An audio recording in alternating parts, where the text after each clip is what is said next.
Olá, quinto ano, boa tarde a todas e todos, tudo bem? Vamos começar mais uma aula de história. Falar hoje, continuar sobre a importância dos rios nas nossas vidas, né? Como eles foram extremamente importantes para o desenvolvimento das diversas civilizações. Hoje eu dou início com vocês ao capítulo 7 do nosso livro, Os Rios e as Sociedades Agrícolas da China e da Índia. Hoje eu vou começar falando sobre a China e depois eu vou dividir em duas e depois nós falamos sobre a Índia. Tá? Então, nós já discutimos nas aulas passadas, né? Que desde o passado, né, até hoje, vamos dizer assim, né, os rios são recursos naturais de grande importância para os seres humanos, né? E as águas são utilizadas aí por diferentes ou de diferentes modos, tá? Antes de eu continuar aqui, antes que eu esqueça, né? Eu já estava esquecendo. Não esqueça de assinar aí a lista de presença. Tá? O link dela está na descrição do vídeo. Não deixe de anotar os pontos mais importantes desta aula para a gente conversar durante as nossas lives. Tá? Tem acontecido terça-feira, né? Às 15h50, a cada 15 dias. Tem sido encontros bacanas, a gente tem tirado muitas dúvidas, explicado muita matéria. Então, anotem tudo direitinho aí, tá? E não esqueçam da lista. Então, nós vimos que desde o passado, né, os rios são recursos naturais de grande importância para os seres humanos, né? E suas águas são utilizadas aí de diferentes modos, né? Eu mostrei para vocês que rios como o Rio Nilo, o Rio Tigre, o Eufrates, o Indo, o Rio Amarelo, nós vamos falar um pouquinho mais dele hoje, né? Eles contribuíram para o processo de sedentarização, né? O processo que os homens fixaram local, eles deixaram de ser nômades, né? Eles deixaram de ser caçadores e coletores, né? À medida que eles foram se fixando às margens dos rios. Então, os rios, eles contribuíram para o processo de sedentarização. E então, esse processo de sedentarização está diretamente ligado ao surgimento das primeiras civilizações, das primeiras cidades. Elas surgiram aí próximo aos rios. Lá era a área mais fácil, né? Quando o rio tinha sua cheia, né? A cheia do rio acontecia na época das chuvas, né? Então ele alagava as margens dele e aquela área se tornava extremamente fértil, né? Para plantar, para desenvolver a agricultura. Então, ao ocupar as terras férteis de um rio, né, as margens de um rio, né, os primeiros povoados eles puderam praticar a agricultura, eles puderam praticar a pecuária, desculpa, e deixaram de ser nômades. Né? E esse processo levou ao surgimento das primeiras civilizações, né, que surgiram ali nas primeiras cidades que estavam ocorrendo, que estavam surgindo próximo aos rios. Vimos também que atualmente os rios continuam a ser extremamente importantes, eles são essenciais, né, para as pessoas. Nós utilizamos eles de diferentes atividades, né? Utilizamos ele para abastecimento, utilizamos ele para transporte, geração de energia, pesca, irrigação. Neste contexto, também falei com vocês, né, que em muitos locais, né, nós temos causado diversos impactos, né, neste recurso, né, nos nossos rios, né, com a poluição, nós estamos jogando resíduos, né, lixo dentro dos rios, esgoto doméstico e industrial, né? Então a poluição tem acometido bastante os rios, tá? E nesse contexto, agora nós vamos estudar algumas civilizações específicas que nasceram, que surgiram a partir aí né, da ocupação às margens dos rios, né? E a primeira que nós vamos ver é a China, né? A China, que eu acho muito legal, sou doido para conhecer a China. Uma vez quase que eu fui para lá, mas aí eu lembro na época assim, eu não sei por que não deu, deu um problema e eu não pude ir. Mas eu sou doido para conhecer a China. Deve ser um local muito legal de se visitar, né? Então nós vamos começar estudando sobre este país, sobre o desenvolvimento dessa civilização, melhor dizendo, né? O desenvolvimento da China às margens dos rios, né? Que ela tem lá, são dois, tem muitos outros rios, mas nós vamos dar enfoque em dois principais rios aqui, o Rio Amarelo e o Rio Azul, tá? Então, pessoal, vamos passar aqui, deixa eu passar essa imagem. Aqui, vamos, primeira mapinha que nós vamos ter aqui olha aí, ó, uma localização da China, né? Onde que fica a China aí? A China, ela está localizada no continente asiático, tá bom, pessoal? Então, a China, ela está na Ásia. Deixa eu pegar minha canetinha aqui, se eu precisar escrever alguma coisa. Pronto. Então, a China está no continente asiático. Olha o tamanhozão dela aqui, ó. Ela é o terceiro maior país do mundo. Terceiro maior país do mundo. Muita gente nem sabia disso, né? Ela é bem grande. E é o país mais populoso do mundo. É um país que tem, ó, isso aqui, ó, de população lá. Sabe o que é isso aqui? Eles têm 1 bilhão e 400 milhões de pessoas que vivem lá na China. 1 bilhão e 400 milhões de pessoas que vivem lá. É o país mais populoso, onde tem mais pessoas que nós temos no planeta, né? A capital da China é Pequim. Ok? Então, imagina, é gente demais, não é verdade? Então, olha aí, tá a China, olha só, ela faz fronteira aí, olha. Tá na Ásia, né? Ela faz fronteira com a Mongólia, com o Cazaquistão, Quirguistão, Tajiquistão, o Afeganistão, Paquistão, com a Índia, com o Nepal, com o Butão, com o Mianmar, Vietnã, Laos, aqui, ó, Taiwan, que tem uma briga com a China, com as Coreias. Olha só, ela está próxima do Japão. Então ela faz fronteira com muitos países. É um país muito grande. É o terceiro maior país do mundo. Ok? Então olha só. Olha aí a imagem da China agora com seus dois principais rios, né? O Rio Amarelo, aqui em cima, e o Rio Azul aqui embaixo. O Rio Azul, que também é chamado de Rio Yangtze. Tá bom? Se vocês virem o nome Yangtze, é o Rio Azul, né? No livro de vocês está até como azul, tá bom?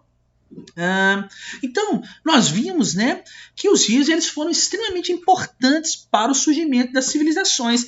E não seria diferente que uma dessas civilizações seria uma chinesa, né? A civilização chinesa que se desenvolveu aí às margens dos rios Amarelo, né? Mais ao norte, perto da capital Pequim, e o rio Yangtze, o rio Azul, né? E elas surgiram aí há mais de 9.000 anos, ok? Durante o verão, esses rios, né? O verão lá no hemisfério norte, ele é no meio do ano, né? Então, durante o verão, diferente do nosso aqui, que é no final do ano. Então, durante o verão que começava a chover, e o calor, né, aumentava, esse calor acabava por derreter a neve que estavam nas montanhas onde esses rios se formam, né? E as águas que escorrem por essa montanha, né, que derreteu a neve, chegavam até o Rio Amarelo e o Rio Yangtze e faziam eles transbordar. Tá? E aí, quando esses rios transbordavam, essa cheia do rio deixava as áreas próximas às margens deles extremamente férteis, áreas extremamente boas para as práticas da agricultura. E foi por esse motivo que muitos grupos humanos, muitos chineses no passado, eles começaram a ocupar as regiões aqui, ó, próximo à margem dos dois rios, o Rio Azul, o Rio Yangtze e o Rio Amarelo. Foi aqui que nós tivemos o desenvolvimento da civilização chinesa, tá bom? E eles cultivavam diversas coisas lá, né? Frutas, verduras, cereais e principalmente nós vamos falar daqui a pouco, ó, o arroz, ok? Então, pessoal, olha só. À medida que essas civilizações foram ocupando as margens desses rios e foram se desenvolvendo, houve um crescimento também das produções. Eles foram desenvolvendo novas técnicas agrícolas que permitiam o quê? Que eles conseguissem produzir mais produtos, mais alimento próximo às margens desses rios. E fez com que, né, a maior disponibilidade de alimentos fez com que aumentasse o número de pessoas, que a população, né, ela começasse a aumentar também próxima às margens desses rios. E esse aumento de número de pessoas, né, começou ali devagarzinho, começou-se a construir alguns povoados, algumas vilas, tudo às margens ao longo desses rios. E essas vilas, esses pequenos povoados que foram surgindo às margens desses rios, eles foram se desenvolvendo ao longo do tempo até se tornarem cidades. Olha que legal! Então, as primeiras pessoas chegaram próximo às margens dos rios, esses rios que transbordavam na época do verão, né? Porque as geleiras, né, onde os rios nasciam lá, elas começavam a derreter. Quando derretia as margens, o rio transbordava, né, ele ficava com mais água, as margens dele ficavam mais férteis, essas pessoas começaram a desenvolver técnicas de agricultura, começaram a produzir muito alimento, foi cada vez aumentando mais a civilização, deu origem a várias vilas, a vários povoados, né, até que surgiram as primeiras cidades na China, né? E com o tempo essas cidades começaram a eleger os seus governantes, né? E depois que essas cidades começaram a se juntar uma com a outra, eles começaram a eleger um só governante, né? Um só governador. E este governador, esse governante na China, era chamado de imperador. Olha só. Então a China, olha, a partir da ocupação das margens dos rios, né, Amarelo e o rio Yangtze, né, nós tivemos aí o surgimento das cidades que levou aqui ao surgimento até do imperador na China. Não é verdade? E esse governo chinês, né, que ficava nas mãos do imperador, ele passava de geração em geração, né? E essa passagem de poder, de governo, de geração em geração, né, é chamado de dinastia. Então, o poder, né, nessas cidades que surgiram às margens dos rios era passado através das dinastias, né, com o poder central do imperador. Legal, né? Pessoal, a China, ela é conhecida aí como a civilização do arroz, tá? Porque o arroz, né, ele é extremamente importante, é o alimento mais consumido pelos chineses. No mundo inteiro, né, no mundo inteiro, o arroz faz parte de praticamente todas as pessoas do planeta. É um dos compostos, é um dos itens principais na hora do almoço e na hora da janta das pessoas. E para os chineses é o alimento mais consumido, é um dos alimentos mais importantes que ele tem, ele faz parte da cultura chinesa, né? O arroz, para vocês terem uma ideia, ele é cultivado na China, olha só, tem mais de 6.000 anos. Por quê? Eles já conheciam as cheias do Rio Amarelo e do Rio Yangtze, do Rio Azul, né? Eles conheciam as cheias desses rios e eles aproveitaram para plantar esse cultivo, o arroz, tá? Por quê? para plantar arroz, vocês estão vendo a imagem aí, precisa, né, ele nasce muito bem em áreas alagadas. Então, quando o sol derretia as geleiras, o que acontecia? O rio transbordava, as margens dele ficavam alagadas e era ótimo para plantar o arroz, tá? Então, o arroz ele tem uma importância muito grande para a sociedade chinesa, tá? E ele foi durante muito tempo e até hoje nas sociedades rurais chinesas, nas sociedades mais afastadas, ele é utilizado inclusive como moeda de troca, tá? Ele tem um alto valor no mercado chinês, tá? E no passado, nas primeiras dinastias, né, lá da China, o arroz era consumido somente pelas pessoas mais ricas da sociedade. Vocês verem como que ele era importante, né? Hoje, é claro, ele é disseminado, né? As pessoas todas consomem, né? É um alimento básico, né? Para todos os chineses. Mas quando ele surgiu, ele era somente para as pessoas ricas, de tão estimado que era para a sociedade. E o interessante, pessoal, é que ao falar da China, né, a civilização chinesa, ela foi responsável aí pela origem de diversos conhecimentos e saberes que nós temos hoje no nosso mundo. Vocês sabiam disso, né? Hoje em dia, né, vamos dizer assim, é impossível ter algo em mãos em nossa casa, né? A gente chegar a procurar algum produto na nossa casa, é difícil não ter algum que fala assim, ó, made in China, ou feito na China, não é verdade?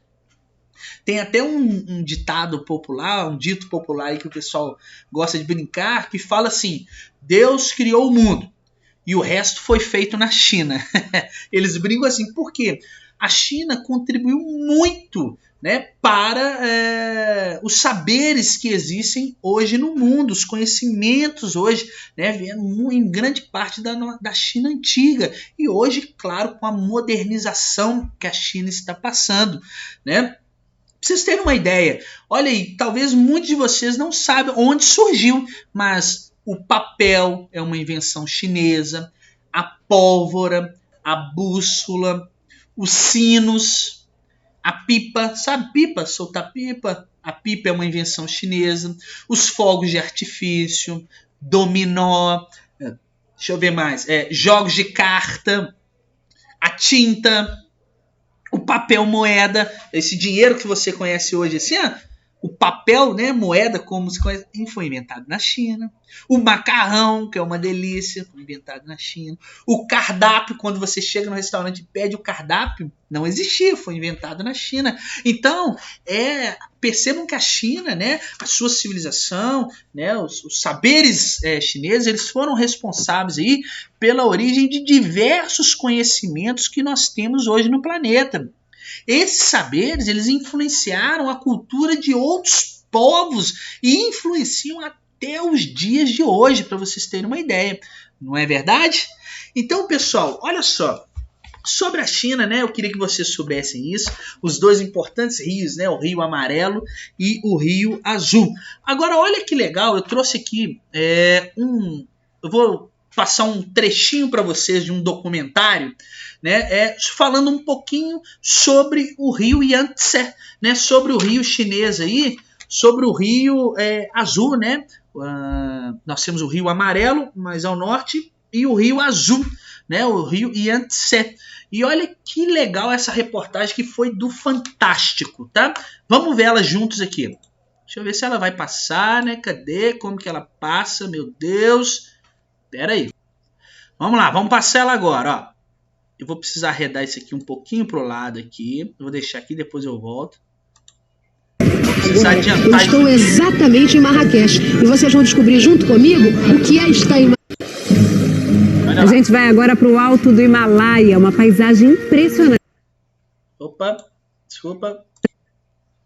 Porque está de volta a Jornada da Vida e quem nos leva nessa viagem é a Sônia Bride. Sônia, vocês passaram um mês na China gravando? Um mês, Tadeu, a gente percorreu os 6.000 quilômetros do Rio Yangtze, que é o terceiro maior rio do mundo, né? E o que vocês viram lá, Sônia?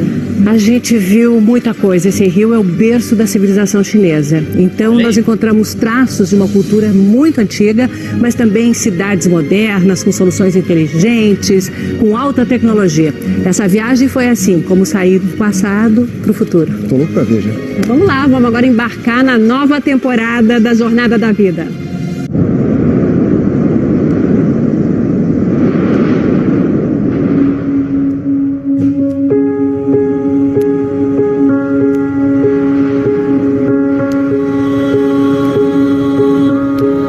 Os rios nascem no céu.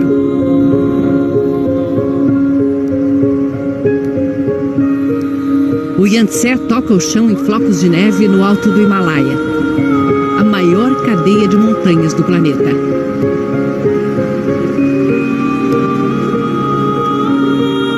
Antes de ser rio, o Yangtze é geleira.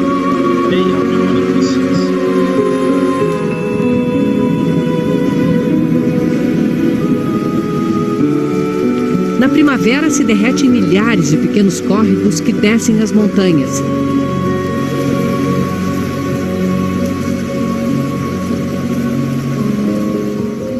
Nas áreas mais baixas, o degelo forma alagados, pequenos paraísos para as aves migratórias. Deixa eu só descer isso aqui, gente, para não atrapalhar vocês verem. O ar rarefeito a 4.000 metros de altitude não é problema para os gansos de cabeça listrada. 2 vezes por ano, eles cruzam os Himalaias entre a Índia e a China, voando mais alto do que o Monte Everest. Nenhuma outra ave suporta altitudes tão extremas. Os rebanhos de iaque que passaram o inverno comendo raízes congeladas, agora têm pasto. E é nesse vale, onde a fé inunda a paisagem, que nascem os 3 rios mais importantes do leste da Ásia. O amarelo corre para o norte da China. O Mekong passa por 5 outros países até desaguar no mar. E o Yangtze, o rio que corta o coração da China e deu origem a uma cultura milenar. É ele que vamos seguir nessa jornada da vida, o rio Yangtze.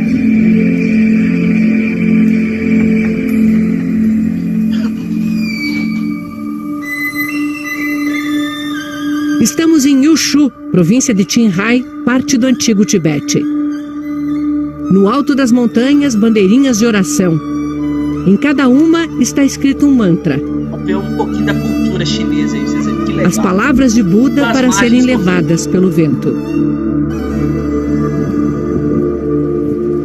Nas paredes de pedra, os mantras são como guardiões desses vales de clima caprichoso, onde o tempo muda muito rápido.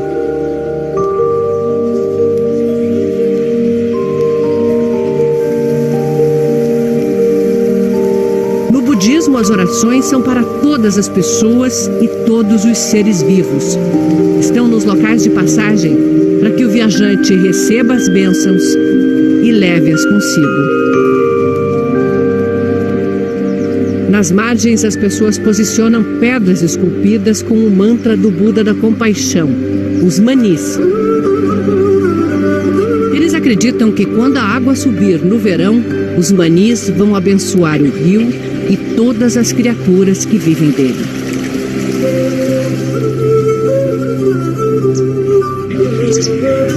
Este é o primeiro lugar onde o Yangtze já tem corpo de rio e vai ganhando mais volume a cada riacho de águas limpas que alcança suas margens. É preciso muita proteção para a vida dura no Himalaia. O dono da casa nos recebe na porta com a tradicional manta de boas-vindas.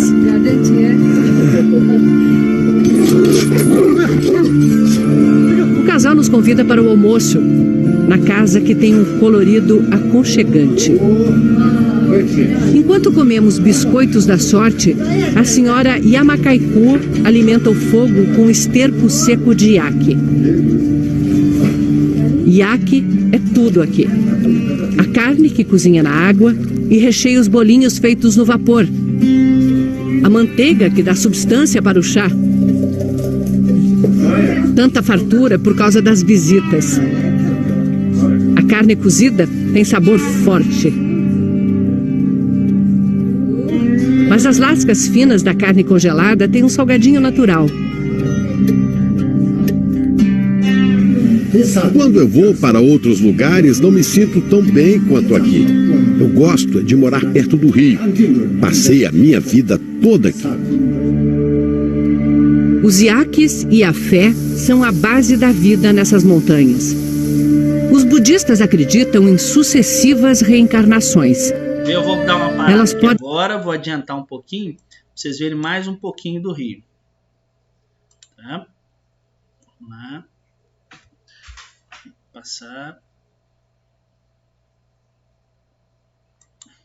Porque ali vai falar um pouco sobre religião, essas coisas, né? E não é o foco da nossa aula hoje. Então eu vou adiantar um pouquinho aqui para vocês e aí a gente, né, continua assistindo aqui, ó. Já tá acabando já. Vamos lá. Deixa eu descer. Pronto. Seguimos o Yangtze pelas montanhas até a província de Yunnan. Cidade antiga de Lijiang. Há 1000 anos era a principal parada no acesso sul da Rota da Seda. Os sinais da riqueza do período ainda são evidentes. Nos telhados tradicionais das casas de pátio interno, nas ruas onde os carros nunca conseguiram entrar. Cedinho, as mulheres da etnia Naxi preparam comida na rua. Bolinhos de batata e de tofu, o queijo de soja e um molho de pimenta muito forte para esquentar amanhã. É fome agora.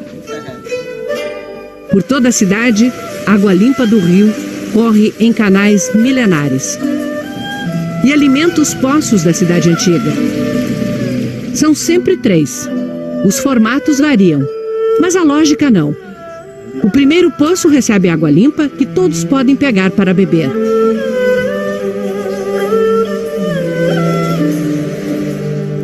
O segundo, de água ainda pura, serve para lavar os alimentos.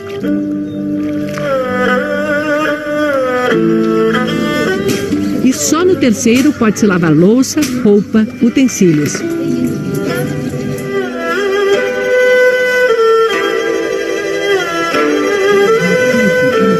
O incrível é que a água encanada chegou a praticamente todas as casas aqui da cidade histórica há alguns anos.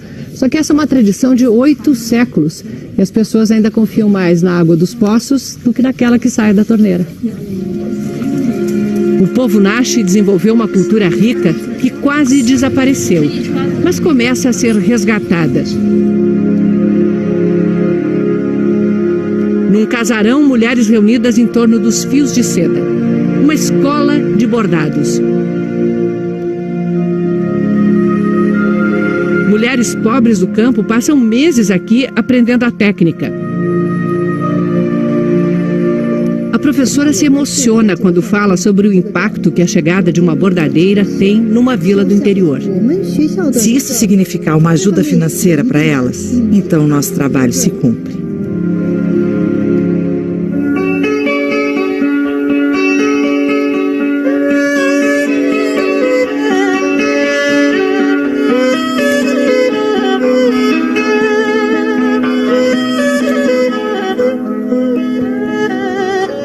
Quanto mais fino o fio, mais delicado o bordado. Uma linha como esta, ela é formada por 2 partes. Eu consigo separar. Assim. Aqui temos 2. E é com essa linha, muito mais fina que um fio de cabelo, que Pin-Pen cria pele, rostos, brilho nos olhos. Os bordados que já cobriram mantos de imperadores são objeto de desejo dos novos milionários da China. Muitos quadros chegam a custar mais de R$1 milhão.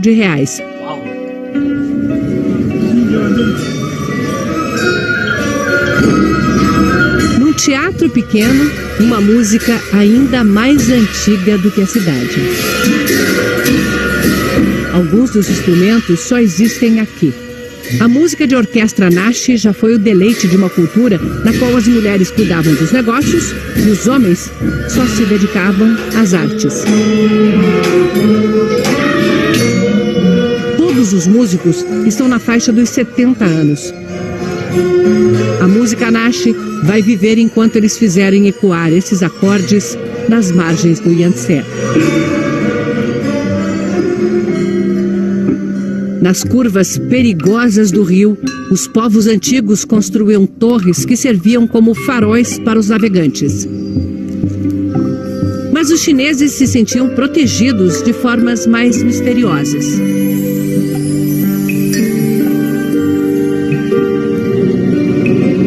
O Buda gigante de Leshan. Desde o século VIII guarda viajantes na saída do principal afluente do Yangtze. A neblina constante na região ainda dá um ar mágico à imagem que nos chama à humildade. Só o pé tem 8 metros de altura. Esculpida em arenito rosa, chega aos 71 metros, quase o dobro do tamanho do Cristo Redentor. E resiste ao tempo por causa de um sofisticado sistema de drenagem, calhas por entre os cachinhos de cabelo, projeto do monge que idealizou a escultura. Até hoje quem passa aqui presta homenagens a ele. Diz a lenda que o governante local ameaçou cegá-lo se ele não pagasse propina da obra. Em resposta, o monge furou os próprios olhos para provar sua virtude. Morreu pouco depois e a escultura levou 90 anos para ficar pronta. É um eterno símbolo anticorrupção. 1200 anos depois, as águas revoltas que o Buda deveria domar estão calmas, mas graças a outras construções gigantescas. Semana que vem, Três Gargantas, a maior usina hidrelétrica do mundo. A barragem onde navio sobe e desce de elevador. A nova China, de arranha-céus e megacidades. O berço do Tai Chi Chuan e das artes marciais taoístas na Montanha Sagrada. Gostaram de um pouquinho? Coloquei esse início aí dessa reportagem fantástica, só para vocês verem um pouquinho da cultura chinesa, como ela se desenvolveu a partir, né, do rio Yangtze. Espero que vocês tenham gostado e aguardo vocês na próxima aula. Tchauzinho e até a próxima. Valeu, pessoal!